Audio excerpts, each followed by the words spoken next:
Hello students, इस video में आप लोग देखेंगे कक्षा 10वीं के एनसीईआरटी गणित से प्रश्नावली 8.1 के प्रश्न संख्या 1 का हल। प्रश्न संख्या 1 में क्या कहता है, आइए देखते हैं। आप लोग प्रश्नावली 8.1 के प्रश्न संख्या 1 को देख पा रहे होंगे। इस प्रश्न में कहता है त्रिभुज ए बी सी में जिसका कोण बी समकोण है, ए बी बराबर 24 सेंटीमीटर और बी सी बराबर 7 सेंटीमीटर है, निम्नलिखित का मान ज्ञात कीजिए। मान हमें किसका किसका ज्ञात करना है? पहला में है साइन ए और कॉस ए, और दूसरा हमें साइन सी और कॉस सी का वैल्यू ज्ञात करना है। ठीक है, तो जैसा प्रश्न में कहा जा रहा है, आइए पहले उसे अपने शब्दों में हम लिखते हैं, उसके बाद आगे आकृति खींचते हुए इस प्रश्न को हल करेंगे। तो पहले जो है प्रश्न में हमें कहा जा रहा था कि त्रिभुज ए बी सी में कोण बी क्या है? समकोण है। ठीक है, एक त्रिभुज हम ए बी सी खींच लेते हैं और ए बी सी क्या है? एक समकोण त्रिभुज है जिसका कोण बी क्या है? समकोण है। यहाँ हम खींच लिए हैं, आप लोग देख पा रहे हैं कि कोण बी जो है क्या है? समकोण, यानी कि 90 डिग्री के बराबर है। उसके बाद कह रहा है कि ए बी का वैल्यू जो है 24 सेंटीमीटर के बराबर दिया गया है और बी सी जो है आपका 7 सेंटीमीटर दिया गया है। आप देख पा रहे होंगे यहाँ प्रश्न को। ठीक है, त्रिभुज ए बी सी में जिसका कोण बी समकोण है, हमने कोण बी को 90 डिग्री खींच लिया है और ए बी 24 सेंटीमीटर दिया गया है और बी सी 7 सेंटीमीटर दिया गया है। तब इस कंडीशन में हमें क्या करना है? निम्नलिखित का मान ज्ञात करना है, साइन ए और कॉस ए और साइन सी और कॉस सी। यानी कि ये कोण ए का साइन और कोण ए का कोसाइन है ना, फिर कोण सी का साइन और कोण सी का कोसाइन, ये वैल्यू हमें क्या करना है? ज्ञात करना है। तो इसे ज्ञात करने से पहले यदि आप इस चैप्टर का मतलब 8वें चैप्टर यानी त्रिकोणमिति का यदि इंट्रोडक्शन वाला वीडियो नहीं देखे हैं तो डिस्क्रिप्शन में उसका लिंक दिया गया है, आप वहाँ से जा करके पहले उसे देखें, उसके बाद इस प्रश्न की ओर आए तो बिल्कुल आपको ठीक तरीके से यह समझ में आएगा।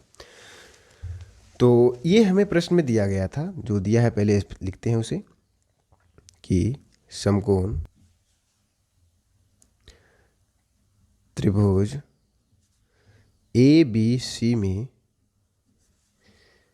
कोण बी बराबर 90 डिग्री ये दिया गया है ना, और ए बी बराबर दिया गया है 24 सेंटीमीटर तथा बी सी बराबर 7 सेंटीमीटर दिया गया है। और आप लोगों को ये पता होना चाहिए कि समकोण त्रिभुज में जो है एक प्रमेय लगता है जो कि होता है पाइथागोरस प्रमेय। हम इसे बिल्कुल ठीक तरीके से सिद्ध करके बताए हैं, उसका भी लिंक वीडियो को डिस्क्रिप्शन में दिया गया है, आप वहाँ से जा करके उसे डिटेल से समझ सकते हैं।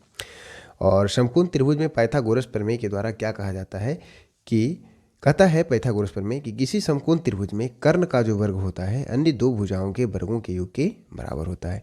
तो यहाँ से लिख सकते हैं, ये हमने लिख लिया जो हमें प्रश्न में दिया गया था, ए बी का वैल्यू ये दिया गया है, बी सी का वैल्यू ये दिया गया है। तो यहाँ से लिखेंगे इसलिए पाइथागोरस प्रमेय से, पाइथागोरस प्रमेय से, पाइथागोरस प्रमेय कहता है कि कर्ण का जो वर्ग होता है समकोण त्रिभुज में अन्य दो भुजा के वर्ग के योग के बराबर होता है। यानी कि जो समकोण की सामने की भुजा होती है वो कर्ण होती है, हम ये डिटेल से बिल्कुल बता चुके हैं। और शेष अन्य दो भुजा जो बचा इसमें ए बी और बी सी बचा। ठीक है, तो ए बी का स्क्वायर और बी सी का स्क्वायर का जो योग होगा वो ए सी के स्क्वायर के बराबर होगा, ऐसा पाइथागोरस प्रमेय में कहा जाता है।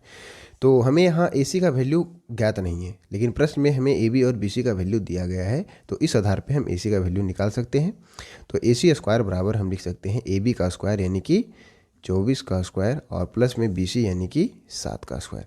तो बराबर में हल करने के बाद क्या आ जाएगा? 24 का स्क्वायर क्या होता है? 576 और 49 का स्क्वायर क्या होता है? 7 का स्क्वायर क्या होता है? 49।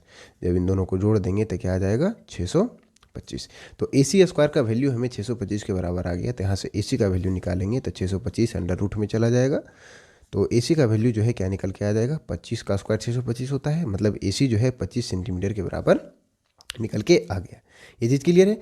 तो हमें जो है समकोण त्रिभुज ए बी सी में ए बी बी सी पता है और ए सी का वैल्यू हमने निकाल लिया है, जो कि हमें ज्ञात होने के बाद क्या गया है? 25 सेंटीमीटर। ठीक है, तो अब जो है हम चलेंगे प्रश्न संख्या 1 के पहले प्रश्न की ओर। पहला प्रश्न में क्या कह रहा था कि साइन ए है ना, और साइन ए का वैल्यू निकालना है और कॉस ए का वैल्यू निकालना है, दोनों का अलग अलग निकालना है। उसी तरह से साइन सी और कॉस सी का वैल्यू निकालना है। तो पहले में चलते हैं, ये कोण ए के लिए हमें निकालना है। ठीक है, पहला प्रश्न साइन ए बराबर हमने इसके पिछले वीडियो जो हम बताए हैं, इसके पिछले वीडियो में ये मतलब त्रिकोणमिति के इंट्रोडक्शन में, तो हम साइन ए के बराबर एक सूत्र बताए थे। क्या बताए थे? लंब बटे कर्ण होता है। साइन ए बराबर सूत्र क्या होता है? लंब बटे कर्ण, या तो आप इसे कह सकते हैं P/H। तो कोण ए है ना, कोण ए के लिए लंब कौन सा हो जाएगा? इसमें कोण ए है तो कोण ए की सामने की भुजा कौन सी है? BC। तो ये आपके यहाँ जो है इसके लिए मतलब कोण ए के लिए लंब कौन सा हो जाएगा? BC हो जाएगा। तो यानी कि यहाँ आप लिख सकते हैं BC। और कर्ण तो हमेशा जो बड़ी भुजा है यानी कि जो 90 डिग्री के सामने की भुजा है वही होगा। तो इसके सामने की भुजा क्या है? AC है, तो BC बटे AC। तो BC का वैल्यू क्या है? 7 है, 7 लिख देंगे। और AC का वैल्यू क्या है? 25, 25 लिख देंगे। यानी कि साइन ए का वैल्यू क्या निकल कर के आ गया? 7/25। ये क्लियर है। तो अब दूसरा था हमें कॉस ए का वैल्यू निकालना था, कॉस ए। तो कॉस ए बराबर हमने सूत्र बताया था आपको आधार बटे कर्ण, आधार बटे कर्ण, या आप इसको कह सकते हैं आधार को हम B से सूचित किए थे और कर्ण को हाइपोटेनस यानी कि H से, तो B/H। तो आधार जो है कॉस ए के लिए, कोण ए के लिए आधार जो है इसका संलग्न भुजा AB हो जाएगा, तो AB, और बटे में कर्ण तो हमारा AC है ही, बटे में AC हो जाएगा। AB का वैल्यू 24 है, आप देख पा रहे हैं आकृति में, तो 24, और बटे में AC का वैल्यू क्या है? 25, 24/25। यानी कॉस ए का वैल्यू निकल के क्या आ जाएगा? 24/25। ये क्लियर है। अब दूसरा में आते हैं। दूसरा में हमें निकालना था, पहला में तो साइन ए और कॉस ए निकालना था, दूसरा में साइन सी और कॉस सी ज्ञात करना है। तो साइन सी निकालेंगे तो इसके लिए भी सूत्र वही लगेगा, लंब बटे कर्ण, है ना, और ये P/H लिख सकते हैं। तो यहाँ जो है हमें कोण C के लिए ज्ञात करना है। किसके लिए ज्ञात करना है? कोण C के लिए।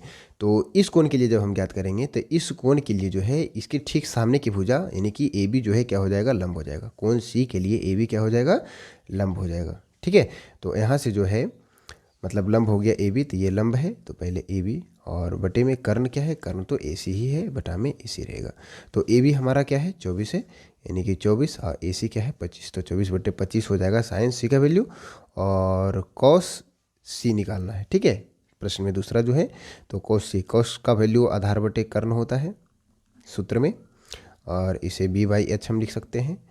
और कॉस C है यानी कि कोण C के लिए आधार जो है क्या हो जाएगा? BC, और कर्ण तो AC है ही, यानी कि इसे हम लिख सकते हैं BC और बटे में AC। तो BC का वैल्यू क्या है? 7 है, 7 लिखेंगे, और AC का वैल्यू क्या है? 25, 25 लिख देंगे। ठीक है। तो प्रश्न संख्या 1 में जो है हमें यही ज्ञात करना था। क्या ज्ञात करना था? साइन ए, कॉस ए और साइन सी और कॉस सी का वैल्यू निकालना था। किस कंडीशन पे? जब त्रिभुज ABC एक समकोण त्रिभुज दिया गया है जिसमें कोण B 90 डिग्री के बराबर है और AB और BC का वैल्यू दिया गया था। तो पहले हम पाइथागोरस प्रमेय का इस्तेमाल करके AC का वैल्यू निकाले, उसके बाद जो त्रिकोणमितीय अनुपात का हमें वैल्यू निकालना था उसे हमने निकाल दिया। तो आशा करते हैं कि आप लोग प्रश्न संख्या 1 को बिल्कुल ठीक तरीके से समझ गए होंगे, और यदि वीडियो पसंद आया तो वीडियो को लाइक कर अपने दोस्तों के साथ शेयर अवश्य कर लीजिएगा। मिलते हैं इसके अगले वीडियो में, तब तक आप हमारे चैनल पर बने रहेंगे। धन्यवाद।